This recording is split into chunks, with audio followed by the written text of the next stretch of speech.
is just an excerpt from chapter 47.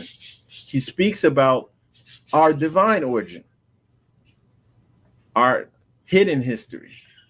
Just going to verse 3, it says his father and his family were second.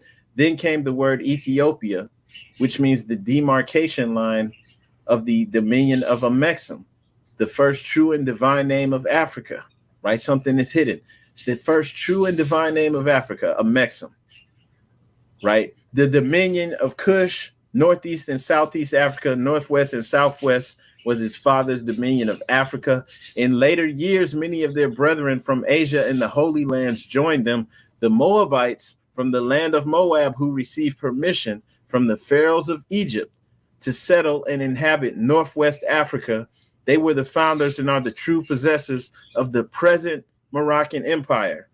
With the Canaanite, Hittite, and Amorite brethren who sojourned from the land of Canaan seeking new homes, their dominion and inhabitation extended from northeast and southwest Africa across the great Atlantis, even unto the present North, South, and Central America, and also Mexico and the Atlantis Islands, before the great earthquake, which caused the great Atlantic Ocean. Now, this, just in case anybody's like, what does that mean? Right? This is speaking about our ancestry, saying that the Moabites, right, along with the Canaanites, Hittite, and the Amorite brethren,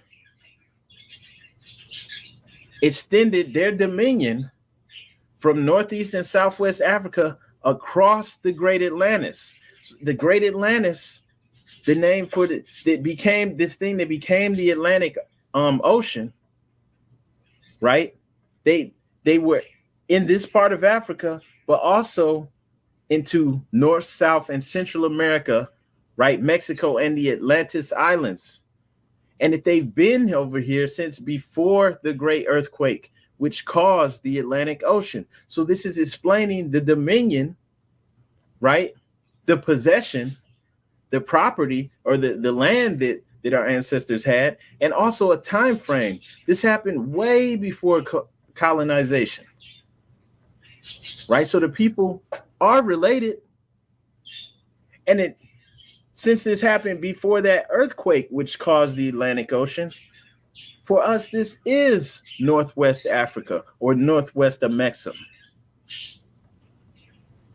We are the true possessors of the present Moroccan Empire because it's right here where we stand. All right. And I'm going to show you why that claim is not just, these aren't just words in a book. Once you have this understanding, you can now go back and trace yourself through history. This is one of the things we're going to do here to make sense out of this. And this is good for anyone, whether you're a Moor, you've been studying for a while, or even people who are new to this, because we're going to trace ourselves back through history right here. All right. But I want you to hear this first so that as we trace ourselves back through history, you'll understand, okay, so this was what this man named Noble Drew Ali, this is what he brought to our people in the 1920s, right? You see this black and white photo, 1928. This is what, and I don't even know if he graduated high school, right? He probably didn't. I mean, I don't know because there's no records of it. So he probably didn't even go to high school. And yet, this is the information and the understanding that he's bringing to our people that, hey, you know, this is who our ancestors are. And that they've been over here, even in the Americas, since before the earthquake that caused the Atlantic Ocean. He's letting people know that the rivers are man-made.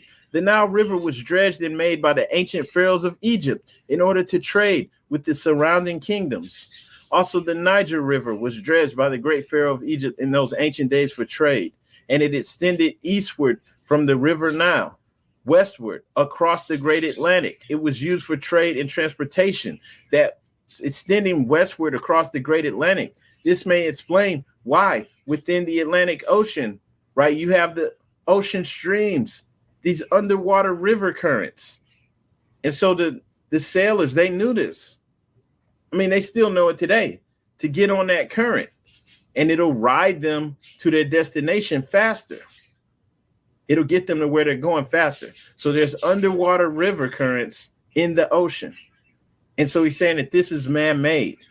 And so this river was created. And when the earthquake happened, which caused the Great Atlantic, it just stretched across this gap, that was filled in by the water. That became the Atlantic Ocean. It was still there. The river's still there. It's just underwater now. And it was used for trade and transportation. So trade was taking place not only within the huge continent of Africa, but also across the Atlantic with the Americas. And this is why you will have corn, right, being talked about in ancient Egypt. And corn is important because corn is indigenous to the Americas. Like, how do they even know about this if they're limited to that one part of the world? They ain't even have the knowledge of how to travel across the ocean. How would they know about corn? And so there's other crops and things too that they had in different parts of the world. And this is because the trade was taking place before the Europeans were able to participate in international trade. That's how come you had this cross-cultural thing going on. They also have the cocaine mummies, which you can do some research on your own.